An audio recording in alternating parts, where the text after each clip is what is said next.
All right, Andrew. My first season working for Glacier, I was a receptionist at park headquarters. Okay.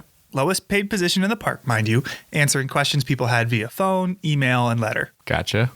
Occasionally, we had people in person come to the front desk with a question. And one of the most challenging questions we ever got was, where is your World Heritage Site plaque? Or what? We are a World Heritage Site, recognized by the United Nations for protecting natural and cultural resources that are important to the whole world. And every World Heritage Site gets a plaque to commemorate this designation. Okay, I don't think I've ever noticed this before. Where was it? Well, that's the thing. Nobody knew. I told them I'd never heard of it, and neither had my coworker. So they described to us a 2-foot by 3-foot bronze plaque, and we started asking around. We asked our boss, who coordinates exhibits around the park. He didn't know. We asked facilities management. They didn't know. We asked the superintendent. Nope. We asked everyone in headquarters and started calling all over the park to see if anyone had any idea where it might be. And then it turned out it was in Canada. Oh, that explains it. Glacier National Park's northern boundary is the 49th parallel, also known as our border with Canada, and right across the border in Alberta is Waterton Lakes National Park. And the World Heritage Site plaque was displayed at a pavilion in Waterton. So I wanted to call up somebody who works there. You know, that's a great question, and I don't know that I fully know the answer to that. We've recently redone the pavilion in Waterton, so I don't know if that plaque is actually still visible there or not. That's something I'll have to go and look for now. Exactly. That's Natalie Hodge. My name is Natalie, who works for Parks Canada, the Canadian counterpart to the MPS. I am the interpretation coordinator in Waterton Lakes National Park. Waterton, a literal stone's throw away, has been Glacier's neighbor since the very beginning. Yeah, Waterton was actually created in 1895, and it was originally titled the Forest Park Reserve. 2 years before Glacier was established as a forest preserve in 1897. Wow, that's really early. Not to mention that Parks Canada, the Canadian counterpart to the NPS, also beat us to the punch. Parks Canada was actually founded in 1911, and it actually became the world's first national park service. Predating the National Park Service by 5 years. The two parks, administered separately in their respective nations, oversee a contiguous landscape that doesn't recognize the political boundary that separates them. There's many jokes about animals not needing a passport in order to go back and forth between the two nations. We've seen black bears go back and forth across the border with no issue. Sometimes same with moose as well. Now, that elusive plaque that I mentioned, yeah, if you manage to find it, wherever it is, it wouldn't say Glacier National Park on it. So we refer to our park, each of our parks, in kind of abbreviated names: Glacier National Park, Waterton Lakes National Park. But what is the full name of our parks together? The full name of our parks together would be Waterton Glacier International Peace Park. Our two parks share more than an international border. Waterton and Glacier National Parks agreed that this incredible landscape deserves our cooperation, setting aside political divisions to cooperate in the management of everything from invasive or endangered species to wildland fires. For example, if there's a fire in Waterton Lakes National Park, often fire crews from Glacier will come down and help, and then vice versa. And while there are over 100 international or transboundary parks and protected areas today, back in 1932, we were the first ever international peace park. Which, on top of signaling management cooperation, was a symbol of goodwill between nations, a statement of unity that in 1932, in between two world wars, must have been refreshing. With a passport, Waterton is just a few hours away from most places in Glacier, and there are a lot of ways to experience it. Yeah, there's some remarkable hiking opportunities in Waterton that range from short trips to all-day outings. And a personal favorite of mine is to visit some of the phenomenal restaurants in Waterton town site. Yeah, we don't have quite the same variety down here. But Natalie leads what I think is the coolest way to see the place, a way to really experience the international part of our title, the International Peace Park hike. I have definitely been fortunate over the years and have been able to lead that Peace Park hike, and it's probably one of the coolest elements of my job working for Parks Canada. The hike is unique really in the sense that participants start out hiking in Canada, get to cross an international border by foot, and finish the hike in the United States. And our audience members are generally quite excited about the opportunity to be able to hike in 2 countries in one day. It's so cool. They even hold a little hands across the border ceremony. And this is where participants line up on either side of the international border, and they shake hands as a sign of peace and goodwill with those across from them. And this is a long-standing tradition of the hike, and it's been ongoing since the creation of the hike in 1978. The International Peace Park Hike, or IPP, is 14 kilometers long, or just over 8.5 miles. You essentially walk the length of Upper Waterton Lake to wind up back in Glacier, where you'll finally catch a ride on the International, a 200-passenger boat that's ferried people across Waterton Lake since 1928. Yeah, and from having taken that ride myself, it really stands out as one of the most unique experiences anywhere in either park. Yeah, I agree. Even just looking into the other country, let alone getting to hike or boat into it, is powerful. Now, again, you do need a passport to visit Waterton, and you need a reservation to ride the International or to join the IPP. But no matter what you do on your visit, seeing both sides of the border will only enrich your experience. So the next time you come to visit, make sure you visit our sister park. Keep that spirit of goodwill alive, and maybe, if you're lucky, you could even find that plaque.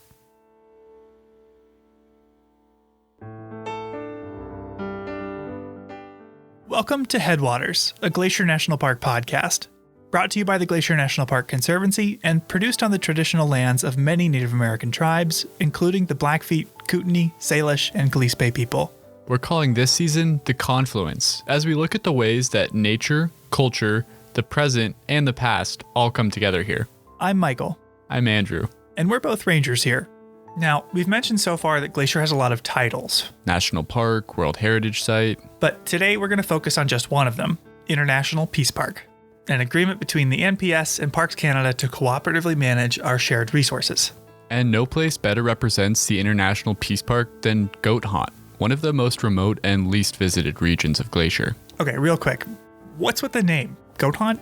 Yeah, it's kind of an archaic term, but a haunt is a place where someone or something hangs out. So essentially, Goat Haunt is a place where the mountain goats like to hang. Oh, I see. Well, odds are, even if you've been to Glacier before, you probably haven't made it to Goat Haunt. And for good reason. Yeah, there are no roads leading to it. And the shortest hike to get there is 22 miles. Shortest hike from the US, that is. So you could either backpack for a few days south of the border, or you can drive to Canada. Yeah, Goat Haunt sits at the southern tip of Upper Waterton Lake, one of the largest lakes in either park, which stretches across the border into both Canada and the US. Meaning Goat Haunt is just about 3 miles from the Canadian border. Yeah, so people overwhelmingly access Goat Haunt from Waterton Lakes National Park. Well, now I understand where the name comes from. Waterton Lake, Waterton Lakes. Okay, whatever. Yeah, so some people get there on foot, like on that International Peace Park hike, but most people arrive to Goat Haunt by boat. Including even the rangers that work there. Yeah, talk about a commute. So in this episode, we'll be looking at what it means to be an international peace park, how it happened in the first place, and how it has affected those that live and work here. All right, Andrew, where is our border with Canada? I think it's about 20, 30 miles north of here as the crow flies. Yeah, well, could you be even more specific? Where is the border? It lies on the 49th parallel. Yeah, exactly. The 49th parallel was first proposed as a border by the Hudson's Bay Trading Company in 1714, which is a story for another day, but it was ultimately adopted by the US and British governments, because at the time, Canada was still under British rule. Now, British and American teams surveyed the border in the 1860s, with brief interruptions for the Civil War, and monuments were erected that cemented a border nearly 4,000 miles long. But did you know that that survey was actually wrong? Wait, really? Yeah. The border was first surveyed when we still thought the Earth was a sphere, but it's actually an oblate spheroid. What? Essentially, it's a sphere that bulges at the equator due to rotation. All that to say, the original line doesn't perfectly follow the 49th parallel. Really? No, it's close, but it's not exact. Spheroid and all, it does transect present-day Waterton Lakes and Glacier National Parks. And visiting the border between the parks today, you'll notice the only thing separating the two countries is a swath of cleared trees, a 20-foot wide unvegetated line continuing into the horizon. And as far as this area is concerned, the most meaningful discussions of that symbolic boundary occurred not in the halls of Congress or Parliament, but on the trail and around the fire. Two of the earliest proponents of a jointly managed park were John Kootenai Brown and Albert Death on the Trail Reynolds. Big fans of nicknames. Yeah, Brown was the first superintendent of Waterton Lakes National Park. And Reynolds was the first ranger stationed in the present-day goat hunt area. Yeah, and it was these two that hatched the idea that two parks in two countries could be managed together. And the story of their friendship is an origin story of the Peace Park itself. We actually know an awful lot about John Kootenai Brown. He was raised by his grandmother in Ireland during the Great Famine and led a colorful life after leaving home. He joined the Royal Militia in 1858, but never saw combat. In search of excitement, he chased a fortune in the gold fields of British Columbia, working as a prospector, constable, trapper, guide, mail carrier, swamper. Swamper? What the heck is that? Yeah, it's someone who steers canal boats. 50 years later, he had garnered a reputation for knowing the region as well as anyone, which led to his appointment in 1910 as the first supervisory forest ranger of Kootenai Lakes Forest Reserve, which is now our northern neighbor, Waterton Lakes National Park. At age 70, he earned $75 a month to manage the whole area. Wait, only $75? That's like the highest ranking position in the whole park. Yeah, it's about $2,000 in today's money. Oh, all right. Now, much less is known about Albert Death on the Trail Reynolds. Born in Wisconsin in 1847, he and his wife moved to Montana's Flathead Valley in 1871 so he could work at a lumber mill. And to escape the nervous strain of work, 30 years later, he retired from being the supervisor at the lumber mill to become a ranger at the then Flathead Forest Preserve. When that preserve was converted to Glacier National Park in 1910, he was stationed on the southern end of Upper Waterton Lake. And while there have been biographies written of Brown, most of what we know about Reynolds we learned from his diary. Take this entry from 1912 where he's looking for poachers. Found where some hunters had camped and hauled down a sheep or deer from the mountains, but it was in Canada, about 6 miles from the boundary line. Which had been brought to life here by the voice talent of Ranger Bob Adams. Reynolds lived in one of the most undeveloped and least visited areas of the park, often with only wildlife as company. Friday, October 25, 1912.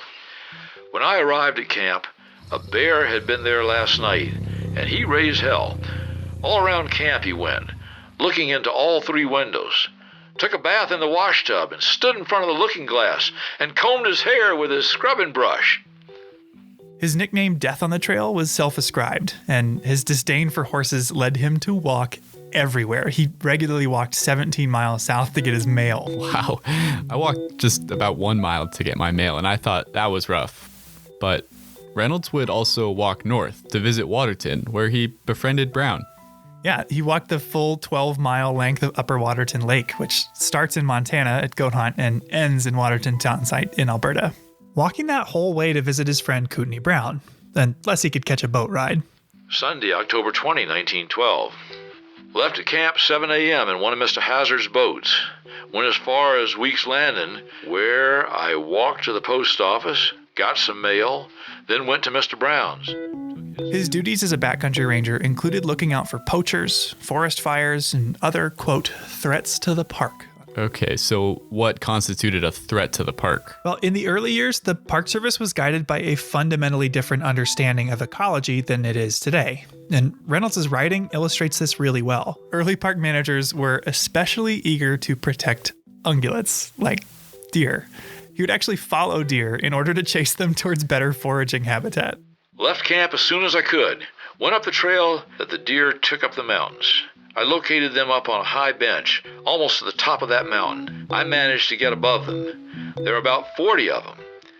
I got above them after a hard struggle. The snow was deep. He thought he could get them to go somewhere where they'd be happier and safer if he could only jump out and surprise them. Some went one way, while others took my trail and went down. Last of them that I saw was about 2 miles and still going.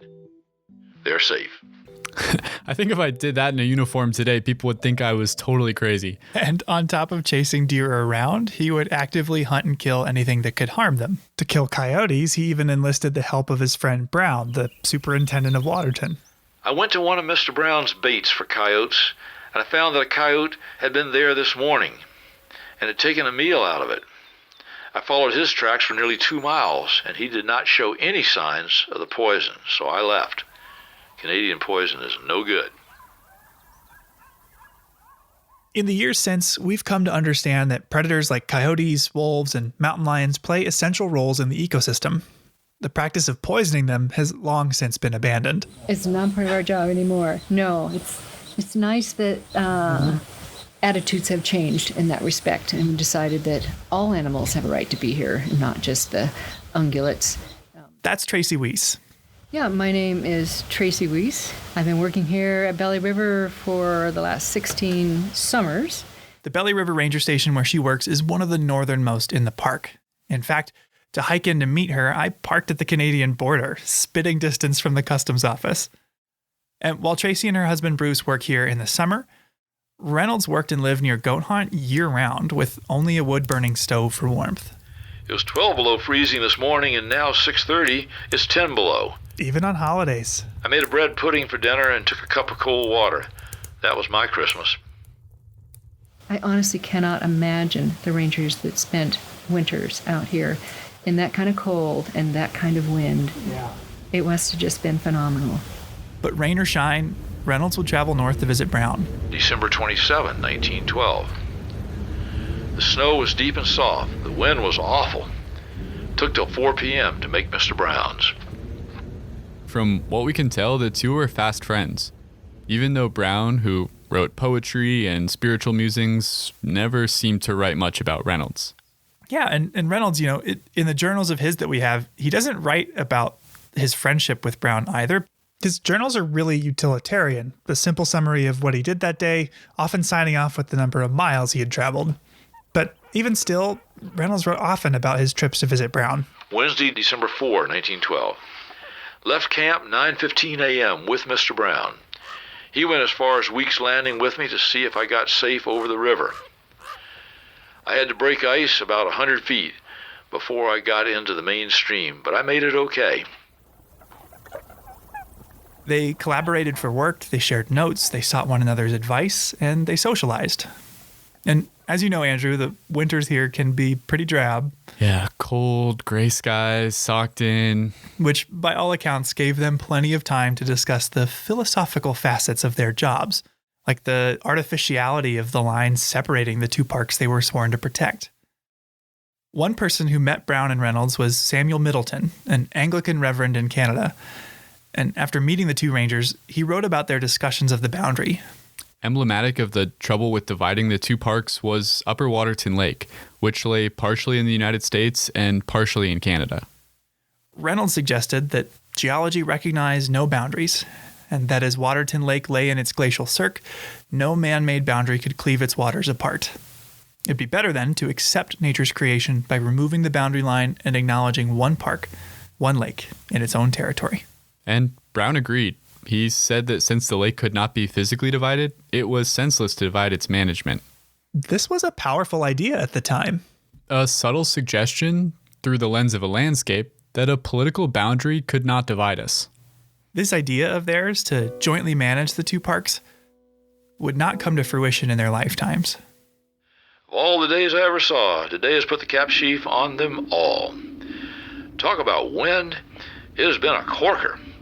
I had to face it every step of the way, 18 miles.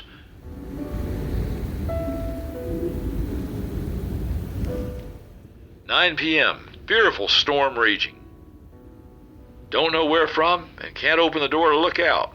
Snow drifts all through the house."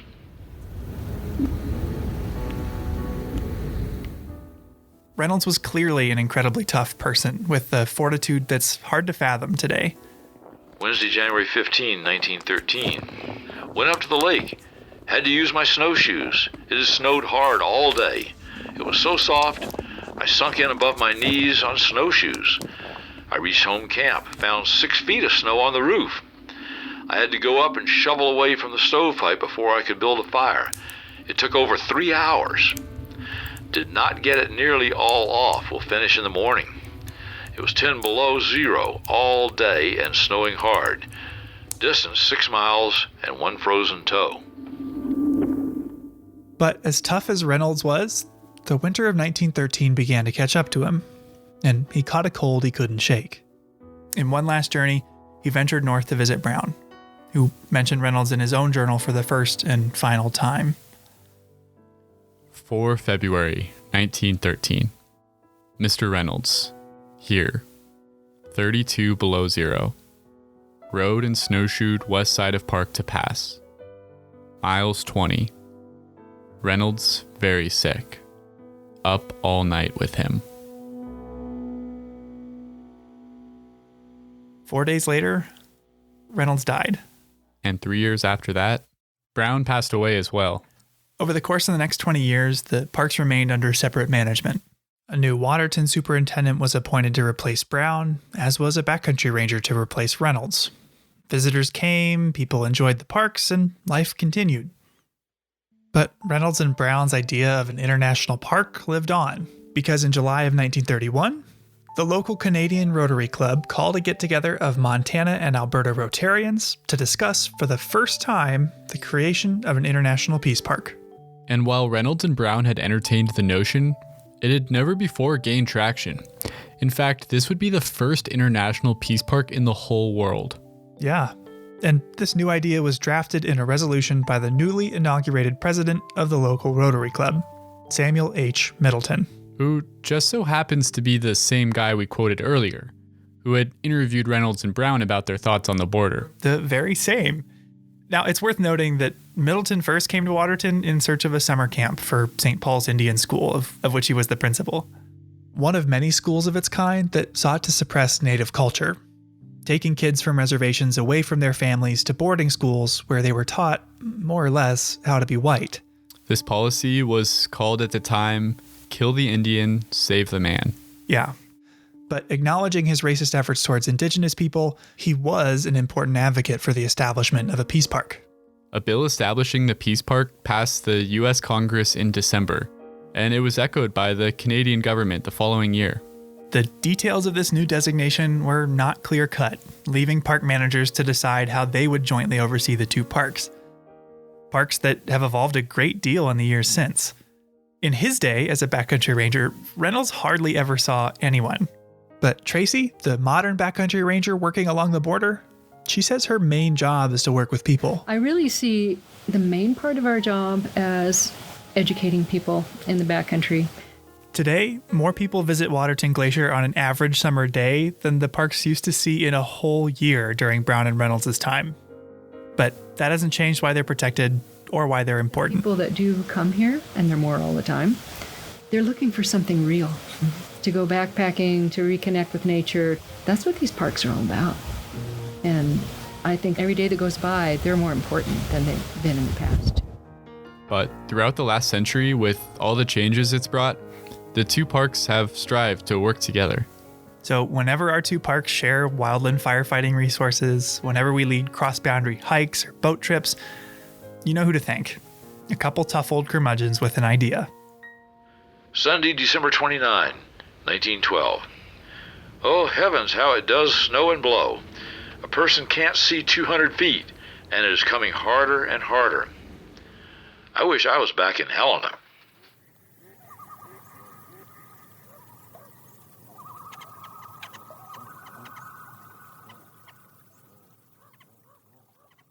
So, Michael, we've been talking about the International Peace Park today. What does Waterton Glacier International Peace Park mean to you? Selfishly, it makes for a pretty awesome place to work. You know, I've got to hang out with a lot more Canadians than I ever did. And the coolest visitor center around here is the Alberta Visitor Center. I feel like Wilson from Home Improvement, like peering over the fence at my neighbors, because from a lot of trails in the park, you could actually see Canada. So I think it's pretty unique to be part of that symbol of cooperation as an employee and as a visitor. I totally agree. It's pretty cool when you think about, the ecosystem here, the plants, the animals, even the rivers and lakes. They don't know where the border is. They don't care where the border is. They're just interacting with each other in the way they always have. And to think that we can overcome the challenges of the border to manage this place jointly and to take care of this ecosystem as a whole instead of as two separate parts that are divided, just by a line on a map is a pretty special thing, I think. Yeah, two countries, two parks kind of choosing to work around or to work through a political boundary for the joint management of a place like this is neat. Yeah, and on that note, I think we should move into our next story about how scientists from two different countries came together across the border to study some important animals that spend time on both sides of the international boundary. Yeah, but always look back Look in back there. in there. Yeah. Yeah. And you're good at recognizing ducks. So It's here 7 is a.m., where the beaver and Lisa hunt Bate starts. is thinking about ducks. And I would, every year, the weather channelizes things differently. But usually this is really deep on me, the path, go through.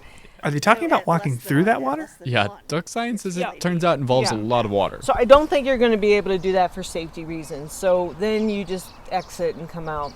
Today we're doing a brood survey, where we'll review the river to see if any of the female harlequin ducks there have new chicks with them. And Becca, since you're going to have to wait for a while, what you could do is just walk up the boardwalk and look for ducks on Avalanche Creek, and then when you're finished, come back down here. Lisa Bate is a wildlife biologist here in Glacier National Park, and one of her projects is to study the park's harlequin ducks. Observing these birds takes a lot of eyes, so Lisa enlists a ton of volunteers to help her collect that data.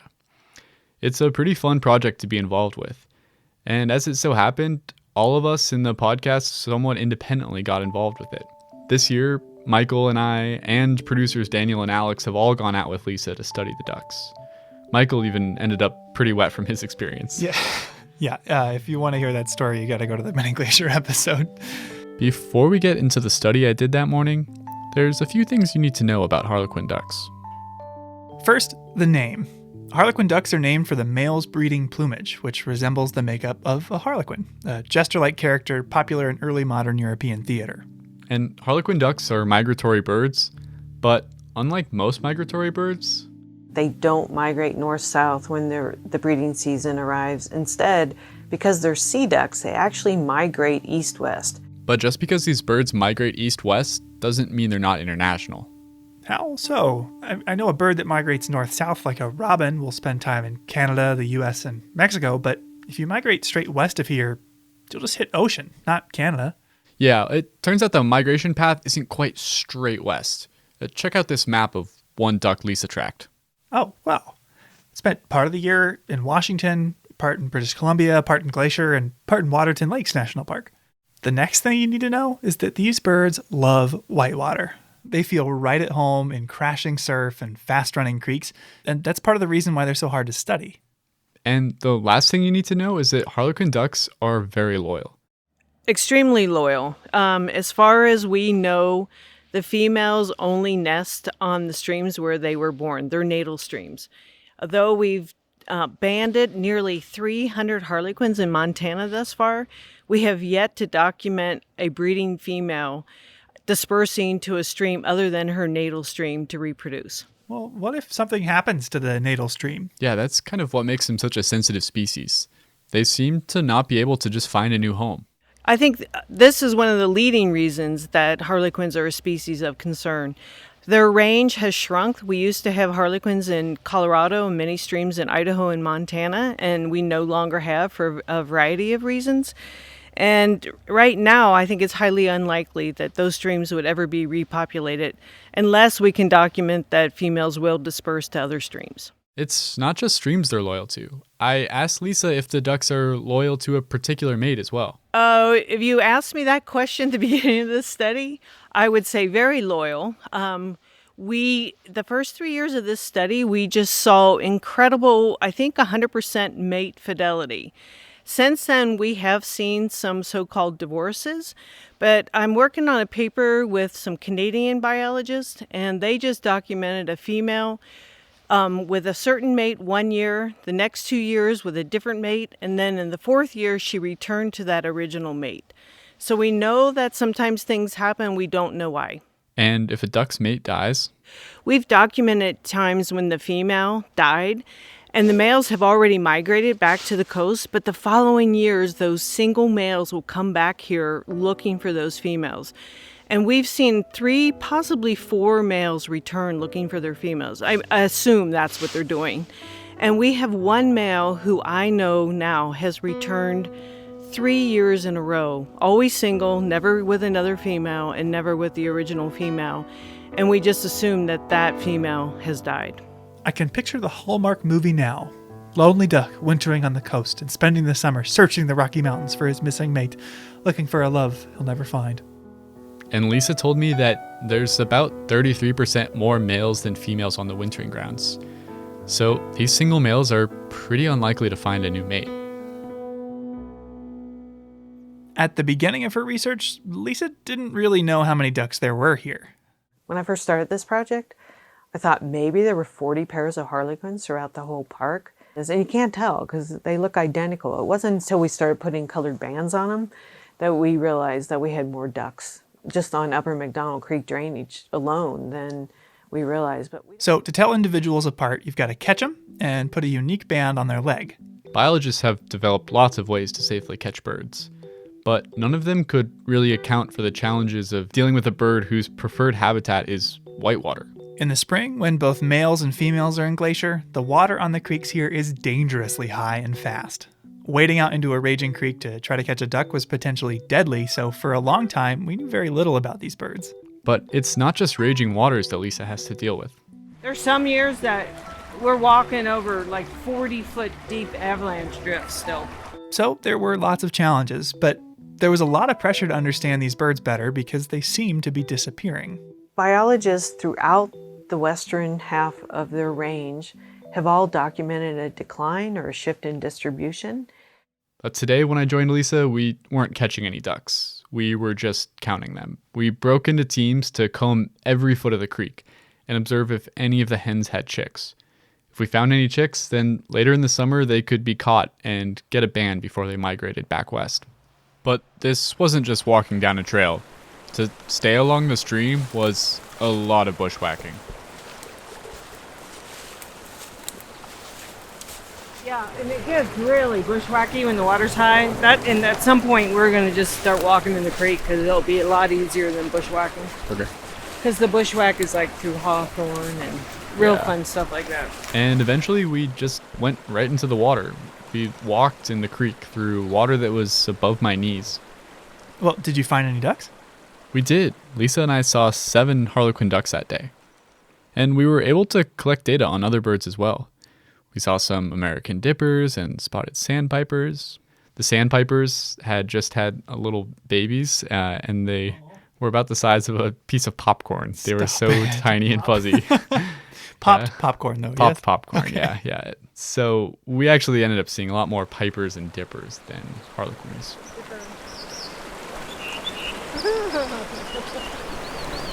What is that? Yeah. The dipper just flew downstream singing. Hear it? Yeah, that sound. Yeah, it's unusual to hear them this time of year. They're more like February, March, and April when they're really singing up a storm. Flying and singing. Andrew just saw a spotted sandpiper. As far as harlequin ducks, we had seen 5 single females so far. Is that a lot? I don't know. It sort of depends on what they get down low. Yeah. Like I said, like a high count norm would be 12, so we still have a long ways to go. So how did this research get started in the first place? At first, Lisa just wanted to figure out if the ducks were even successfully breeding here. And I was like, okay, well, to do that, we'd need to find the nest and monitor them. And so we started like looking for nests, and we never found one. I think in 20 or 30 years of surveys here in the park, only one had accidentally been found when someone almost stepped on one. They were walking along the shoreline. So I'm like, well, how are you going to monitor nests if you can't find them? Luckily for all of us, we're not just in Glacier National Park, we're in Waterton Glacier International Peace Park. Waterton Lakes National Park and Glacier National Park, every year we have Science and History Day, and we A full-day science conference where experts from both sides of the border present what they've been working on. In my first year as a biologist here, I met Cindy Smith. She's the retired conservation biologist in Waterton Lakes, And I knew that she had done research on harlequin ducks in Banff National Park. So I was lucky enough to meet her and introduce myself. And I was like, hey, I'm thinking of doing some research on harlequin ducks and trying to find their nest. I said, we just aren't having any luck. I was like, how did you do it? And she's like, telemetry. You have to put radios on them. And she was totally right, because when we first started trying to find their nest, even with radios on, I think it'd be a 1 in a billion chance trying to find those nests because they're so cryptic, they're so hidden. And some of them literally were like 2.5 miles up off of another drainage and on a cliff and a burned habitat. But to put radios on them, first you have to catch them. So Lisa and Cindy, an American and a Canadian biologist working together, developed a mist net method of capturing harlequin ducks. So that must have been what I saw. Yeah, do you remember how it worked? Well, Gerard Bird, who joined us on the Grinnell Glacier hike in the Mini Glacier episode, and a friend of his paddled an inflatable kayak full of a couple people and a pole across the creek. The pole had a rope attached, so there was the near end and the far end, the one that stayed on shore and the one that went across the creek in the boat. And when the crew on the far side of the creek got out, they pulled the net taut. Oh, that makes sense. So no one had to be in the water. No, that you floated across, but you stood on either side and pulled it tight. And because harlequin ducks, unlike mallards that fly way up in the air, harlequin ducks fly down low, right over the water, so they go straight into the net. Okay, so what would you do if you caught one in the net? So the net is suspended on a cable that runs from one end to the other. And if they catch a duck in the net, the crew on the far side will twist their pole to close it, disconnect it from their side, and then the near side crew will pull the net all the way along the cable until the duck is in their hands. And then they can handle it on shore without having to get into the water. Yeah, precisely. So what was your job then? Oh, I had a really critical, a very important duck catching job. Oh, yeah? What was that? I sat probably a half mile up the road just looking at the creek with binoculars to see if ducks were coming. Okay, that sounds pretty important. How many ducks did you see? None. Well, okay, no, I saw mallards and I saw some mergansers. I saw mergansers, but no harlequins. They didn't come down the creek that day. Well, hopefully you still felt useful. I did for all the lofty ambitions I had of catching a duck that day. Lisa valued all the effort we put in. Lisa reminded me that even if you don't find any ducks, knowing that they're not there is useful data for her too. People get disappointed when we don't see many ducks or zero ducks, and I always remind people that 0 is a real number too. It's a sad number, but it's an important number. And even though you didn't see any ducks that day, this method has been incredibly successful here. We have not had any serious injuries to any people, and we have not had any injuries or mortalities to any of the birds. And we have probably captured 250 birds now. Do Lisa and Cindy still work together? Yeah, they do. In fact, Lisa spoke really glowingly of their collaboration. Cindy Smith has been a mentor of mine for years. She's amazing, even though she's retired. As she told me, she's retired from bureaucracy, not biology. So I've worked with her on a number of publications, and she still mentors me on several projects. That's a real Peace Park success story. And the success isn't just with the science they've done. We're not just colleagues, she's become a very close friend. A friendship that's been able to thrive across the international border.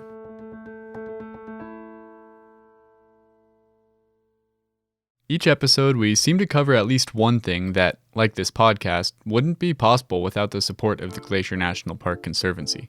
With the help of some friends over there, we got the number of Executive Director Doug Mitchell and decided to call him up out of the blue to ask about these projects. For this episode, we wanted to ask him about a very special bird.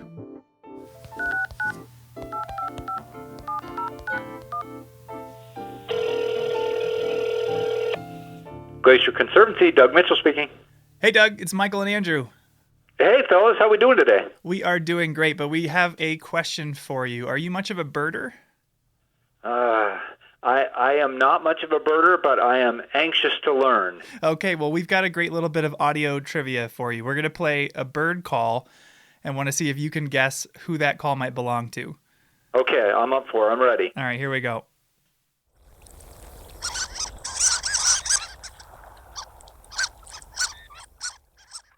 Does that ring any bells for you? I'm going to default to one of my very favorite projects in the park, and I'm going to say Harlequin duck. You got it. You nailed it. How do you know about Harlequin ducks? You know, I have come to know Harlequin ducks, to be honest, through my work here at the Conservancy. We actually got to see a few of them with Lisa Bate. Boy, count me jealous. I have not, to my knowledge, seen one. My wife has. She watched a mom Harlequin duck kind of teach her young to navigate the rapids there on McDonald Creek. It was, as she said, a really neat experience. Yeah, they're a very, very special, beautiful animal. So are you involved with Lisa's research at all? We've been very fortunate here at the Conservancy to be able to support Lisa's research in a number of areas, including with these Harlequin duck studies, and also trying to do some work repairing some of the trails. There are some social trails that can be disruptive on the McDonald Creek area. So we've been very, very fortunate to be able to be part of that process as it's been ongoing. That's pretty cool. It sounds like it might allow some more people to have an experience like your wife did when they visit the park. Yeah, I think that would be great, right? That's what we're all about at the Conservancy, is preserving the park for future generations to enjoy, and to be able to think about being able to protect this species and have people later on be able to enjoy that is really a special thing to be able to think about, right? That's work worth doing. Absolutely. Awesome. Well, thank you for taking some time out of your day, Doug. We'll talk to you later. All right. Thanks, guys. Take care.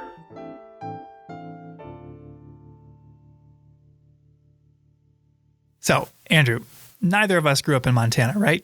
That's correct. I actually grew up in Washington State. Yeah, and I grew up in Ohio. So the fact that we not only met, but became friends is something that just flat out never would have happened if it weren't for Glacier. Absolutely. Over the course of a year, this place serves as an intersection of people all over the world. A couple years ago, I was working as a ranger up at Logan Pass, and a guy asked me if I was the same Andrew who had refereed his kid's soccer game like 6 years ago. What? And I was. No way.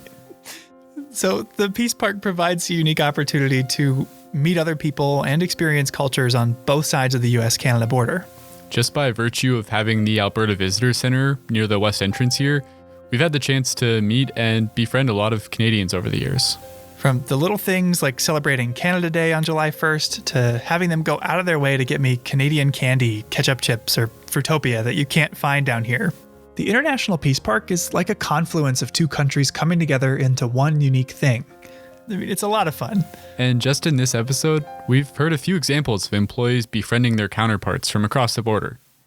But I want to close us out today by meeting some folks that took the whole cross-border friendship thing to the next level. You know, I would say we got the full story from the Peace Park perspective. Meet Justin and Kim. Yeah, I'm Justin McKeown. And I'm Kim McKeown. We're currently at our home in Calgary, Alberta, Canada. Some Canadians? Well, yes and no. I'm from Ohio. And I grew up in the prairies of Canada in Saskatchewan. Oh, I see where this is going. Justin and Kim both worked in Waterton Glacier in the early 2000s. Justin, how did you wind up working here? My uncle was park superintendent down in Waterton Lakes National Park, so I had some exposure of going out there and visiting him and my aunt. It was a job and lifestyle that appealed to me at sort of a younger age. Appealing enough that around the time he went to college, or university as they call it up there, he got a job with Parks Canada. Started at Elk Island National Park and then moved down to Waterton Lakes. What did he do at Waterton? He was an interpretive ranger just like we were, leading guided hikes, campground programs. You know, I can probably look back on it and say it was like the best job I ever had. And Kim, how did you wind up working here? So my dad decided to come out and play park ranger from Ohio. I missed him and I came out to work for the boat company in 2003, the year before Justin and I met. What was the name of the boat that you captained? What is the name of the boat? The Morning Eagle is on Lake Josephine, and on Swift Current Lake is Chief Two Guns. Oh, so she worked at many Glacier. What is memorable specifically about the job of being a boat captain? If I think back now, like, it seems like it should have been a more difficult job than it was. It didn't feel difficult to drive these boats, and I really enjoyed like giving the talk on the boat, and I liked making people laugh. You're getting sometimes to show people bears for the first time, and the hotel there employed a lot of young people, and so You're just around a lot of other, basically university-aged people. It's like summer camp for adults. I think they call it college down in the United States, dear. And Canadianized. And they actually met at work. We actually met on the boat dock at Glacier. It was one of the other boat captains that was like, he's cute, you should go for a hike with him. Justin, a Parks Canada interpreter, was milling about in Glacier in the first place for his job. Yeah, so this would be part of a long-standing exchange within the Peace Park whereby a Parks Canada interpreter would go down to Glacier National Park and deliver a program every Friday evening, and then a counterpart, an interpretive ranger from Glacier National Park, would come up to Waterton to the Falls Theater to provide exposure to each other's parks within the International Peace Park. But work wasn't the only reason he wanted to go to Glacier. Pretty soon after, I think I invited myself to come for a hike with Justin in Waterton. And yeah, after that first hike, it was basically like, it was a thing. It was the start of a relationship. Well, that's adorable. And not your typical workplace romance. The two parks brought them together, but they're from two different countries. Long distance is hard enough without a border in between you. How did that even work? Well, as you can imagine, it did make it tough, but they were able to find a way. So how long did you do the distance thing? We dated cross-border for 7 years. Kim worked as a teacher on the Blackfeet Reservation living in East Glacier, and Justin could find year-round, off-and-on work in Waterton. Okay, that's only a few hours apart. So relatively close, but they still crossed the border a lot, to the point where Customs and Border Patrol got to know them by name. I'm wondering, when you started seeing each other, how normal in your brain was the idea of dating somebody from another country? It became quite normal. I mean, it definitely took a while, like figuring out the differences between the two countries in the early stages of dating. I remember at one point making Justin a little paper dictionary, translating Canada speak into America speak. And then Justin made me like his edition. So I think I had put things on there like, it's a beanie, but you call it a toque for a winter hat. And I don't remember that, to be honest, but I know yeah, you've so mentioned there were this like before. lots of things like that. And eventually it just kind of melded into like, this is normal. Like my Ohio accent kind of became a Canadian accent, although in Canada for a long time, they still thought I talked like an American, but my American family would like make fun of me when I came home because I was speaking like a Canadian. Yeah. So they made it work for years. But as time wore on, crossing the border to see one another grew more and more cumbersome. We sort of recognized the fact that we were dealing with an international border, and it was really cramping our relationship style. Yes. And one way to remedy that would be to put a ring on it. And plans were afoot. You know, I realized like I wanted to ask this girl to marry me. Somebody was kind of getting impatient at some point in time. They're not thinking it was actually going to happen. So we went out on a hike some evening, sort of on the shoulder of Galway Mountain in Waterton. So it's up the Red Rock Road, and sort of found this little offshoot. Had a great view of the valley. You know, asked Kim to marry me, and obviously she said yes. So they found a local justice of the peace that liked hiking, and they hiked up Avian Ridge in Waterton with a few friends and got married. We have that date. That's our proper wedding anniversary, and we have that date stamped on the inside of our rings. And yeah. The following year, they had a full-blown ceremony in Waterton with family coming from all over. Although it was September in Alberta, so the weather was a bit of an adjustment for some. My grandmother actually came from Florida, and the wedding was in the fall, and she like moved to Florida because she does not like the cold, and my uncle as well, so he kind of had brought her. And I know that he had to go to the drugstore in Pincher Creek that morning and buy her long johns that she could wear under her dress clothes because she was too cold in Canada. It was like 50 or 60 degrees. It was a nice day as far as we're concerned, right? And I, for one, learned a thing or two about Canadian weddings. Yeah? Like what? So they ask a family member or close friend to preside over the event instead of a DJ or MC. And they have something called midnight lunch, essentially a full-blown late-night snack. People eat at the reception, then they get up for dancing and drinks, and then a little while later, bam, poutine. Okay, that sounds really good. Yeah, but what Kim and Justin did the best, I think, was the dessert. We didn't have cake at our wedding. We had pie. We had like a variety of pies, but our wedding pie that we cut into was apple, Saskatoon, huckleberry, and it was apples to signify Ohio and Saskatoon berries to signify Saskatchewan and huckleberries to signify the Peace Park. And so that was the kind of pie that we cut into as like our ceremonial cake cutting. Oh, that's something else. Today, 16 years after they met at the boat dock in Many Glacier, Kim and Justin are raising a family together in Calgary. So not too far away. Right, close enough to visit. Now, we have spent a lot of time talking today about how the International Peace Park recognizes that the landscape we share knows no boundaries. But as this story shows, neither does love, friendship, or camaraderie. Waterton Glacier International Peace Park is an invitation to see ourselves in one another. A much-needed reminder to see not our differences, but the things that we share. Justin and Kim lived this firsthand in a way more dramatic than most of us ever will. So I was curious, what does the designation International Peace Park mean to both of you? I think it is a place that you can sort of leave jurisdictions and politics behind to some degree or another and focus on this sort of contiguous landscape. I don't know, to me it means family, you know? If it wasn't for the International Peace Park, we wouldn't be a family. To see what the International Peace Park means to you? Well, you'll just have to come find out.